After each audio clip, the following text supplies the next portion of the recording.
Bueno, estamos en el postdoctorado en didáctica de la investigación científica. Les habla Miguel Chajín desde Barranquilla, Colombia. Ustedes saben que soy investigador de la Universidad Libre, pero esta vez estoy con INIT Perú en ese postdoctorado.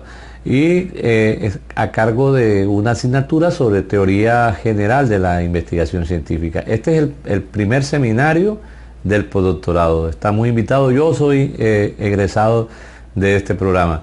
Bien, hemos venido hablando de varios tópicos. El último tópico que tocamos fue precisamente el de los problemas de la metodología y el problema de los paradigmas de investigación. Los aplicamos al campo disciplinar, pusimos un ejemplo, ¿ya?, en el campo de la salud sobre la diferencia entre lo biomédico, lo sociomédico.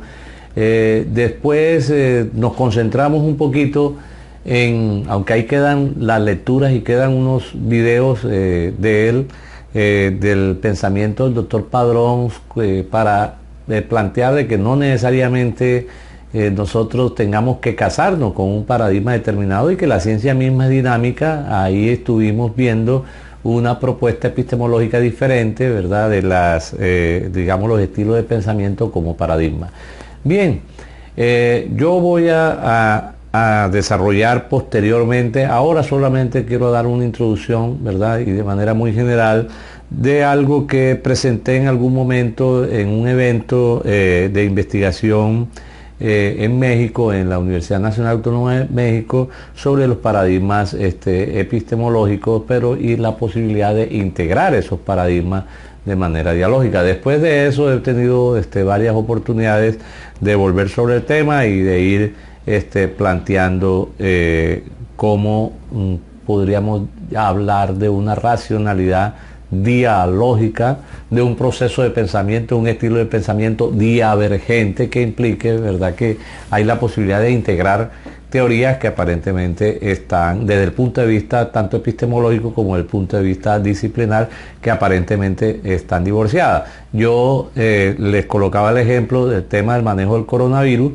y no necesariamente tengamos que darle solución desde lo biomédico o desde lo sociomédico, sino que deberíamos integrar esos dos enfoques para atender esa problemática. Igual podríamos hacer con cualquier otro objeto de estudio. Bien, yo les he planteado que lo que me ha servido de base para desarrollar el pensamiento dialógico es haber tomado una taxonomía, por decirlo así, de racionalidades planteada por Mario Bunge, pero Mario Bunge lo planteó en otro contexto y dio una aplicación ligada a la perspectiva, digamos, del método científico tradicional. Recordemos a Mario Bunge con aquel libro muy conocido en América Latina sobre el método, su ciencia y su filosofía, pero su posición, ¿verdad?, él popularizó, por decirlo así, la concepción empírico-analítica, aunque regularmente no se le reconoce así. La posición, a un filósofo hace poco me decía que Mario Bunge no era neopositivista. Bueno, esto está para discutirse, ¿verdad? Muchas veces se le reconoce dentro de un enfoque realista que implica una integración entre el racionalismo y el positivismo científico. Él nos habla de 7 racionalidades en la ciencia. O sea, hay una lógica que él plantea que es conceptual, que hay una racionalidad lógica, que hay una racionalidad metodológica o una lógica nociológica, ontológica, evaluativa, práctica. Yo le agrego otra, trascendente.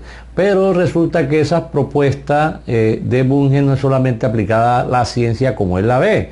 O sea, esas mismas 8 de racionalidades o dimensiones de la racionalidad puede aplicarse a los otros paradigmas. Ya lo vimos en una entrega pasada. Yo quiero un poquito como más bien plantearle las definiciones que tengo de cada una de esas lógicas dentro de una estructura de pensamiento dialógico. Por ejemplo, la racionalidad dialógica se refiere a la lógica de exposición, a la forma de lenguaje o código de discurso, no importa a qué se lo estemos aplicando. O sea, todo discurso tiene una manera de expresarse. Hay códigos, por ejemplo, restringidos, hay códigos elaborados. La racionalidad lógica se refiere a la lógica del pensamiento, a los procesos de pensamiento.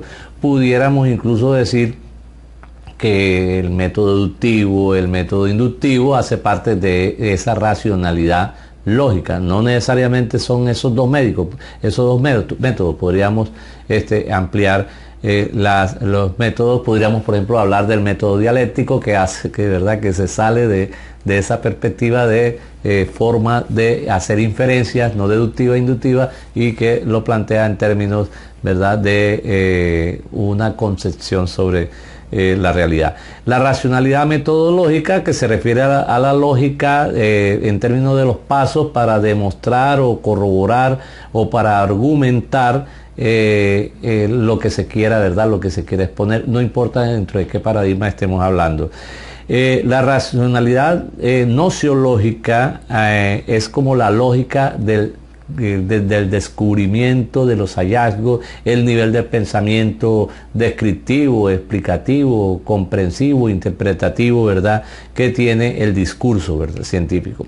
La racionalidad ontológica hace referencia a una lógica referencial. ¿Cuáles son los referentes? ¿Cuáles son los marcos geográficos, históricos, geopolíticos? Para citar el tema, y perdonen la reiterado que estoy con el tema del coronavirus, hay quienes están planteando que el coronavirus es como el medio que se está utilizando para redefinir geopolíticamente un nuevo orden mundial. O sea que el coronavirus obviamente está teniendo un impacto en la economía de todos los países, en la regla de juego de verdad de las relaciones internacionales, incluso, etcétera. Así que el coronavirus no es un problema de salud, o no es un problema de enfermedad, es un problema económico, político, cultural y, si se quiere, geopolítico. Bien, entonces esa es la lógica, ¿verdad?, referencial, o la lógica en términos ontológica, en cuanto a los aspectos no solamente conceptuales, ¿verdad?, ideológicos, doctrinales, etcétera, que puede tener un discurso. También está la racionalidad evaluativa, es decir, cómo se evalúa. Decíamos con respecto al tema de lo cuantitativo y cualitativo, si algo tiene validez, por ejemplo, empírica, estadística, que es muy diferente a la validez naturalística y cualitativa. O sea, es una de esas 8 lógicas de la investigación. La lógica práctica, es decir, la lógica en uso, o sea, que qué utilidad, por ejemplo, tiene el conocimiento, es la que está relacionada, pudiéramos decir, con la tecnología y con, digamos, el impacto del conocimiento en la sociedad como tal. La lógica, que es la que yo trato de aportar, eso, sugerir, que es la lógica trascendente, que tiene que ver con cuál es el sentido, o sea, cuál es el sentido, incluso cuál es el sentido de la ciencia. O sea, que si estamos hablando de pronto de esa perspectiva, y no quiere decir que el pensamiento lógico se ascriba a esa perspectiva, digamos, crítico-social, que habla de la emancipación, porque, bueno, ¿qué entendemos por emancipación también? O sea, en términos de, ¿verdad?, de sociológico, en términos psicológicos, en términos filosóficos, ¿qué es eso? Pero entonces, ¿qué sentido tiene la ciencia? Bien, hay muchas otras cosas para plantear. Yo voy a ir como resumiendo. De todas maneras, le dejo unos documentos que hay una complejidad en el tema, ¿verdad?, de la ciencia y de la investigación. Por ejemplo, el pensamiento no se produce en un vacío social, ni en un vacío ético, ni en un vacío económico, ni en un vacío político. En la educación misma, ¿verdad?, es también una empresa, por decirle algo. Surgió en un momento de la historia, las universidades, etcétera. Hay una estructura, podríamos decir, ¿verdad?, que sirve de base para el desarrollo del conocimiento científico, como por ejemplo, quién es el ser humano, cuáles son las relaciones, digamos, primarias, familiares. Eso hace parte, ¿verdad?, de la ciencia. Las relaciones secundarias, interpersonales, las relaciones de producción económica, las relaciones de dominación, las relaciones de pertenencia, las relaciones con el medio natural, las relaciones con la esencia del humano. O sea, nosotros pudiéramos detenernos en una de esas relaciones, por plantearle nomás esto, ¿ya? El tema del medio ambiente. O sea, ¿cuál es el papel del medio ambiente en la ciencia? Por ejemplo, ¿cuál es el papel del medio ambiente en las teorías administrativas? O sea, en las teorías, por ejemplo, taylorista, la administración clásica, la administración científica, en la administración desde las relaciones humanas, de la teoría de las relaciones humanas, en la teoría burocrática de la administración, en la teoría sistémica de administración, ¿dónde está el medio ambiente? Pero resulta que ahora, con la crisis ambiental, el medio ambiente, ¿verdad?, reclama poder estudiarse y en el marco, ¿verdad?, de el desarrollo científico. Entonces, aquí hay un tema, y es que la ciencia no la podemos hacer depender de un elemento solamente. Y para referirme al pensamiento de Padrón, no es solamente el tema de estilo de pensamiento, o para referirme a los otros temas, no es un tema de racionalidad solamente, ¿verdad? Es un tema de complejidad,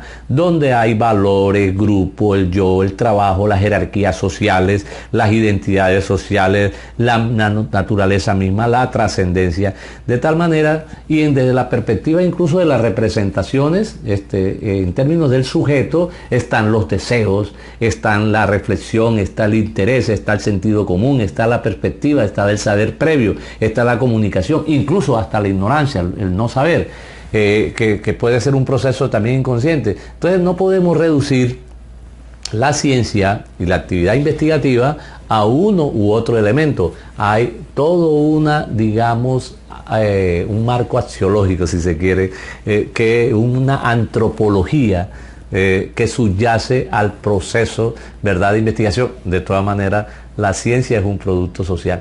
Bueno, dejo aquí, vamos a seguir desarrollando eso, en la segunda unidad nos vemos. Bueno, muchas gracias.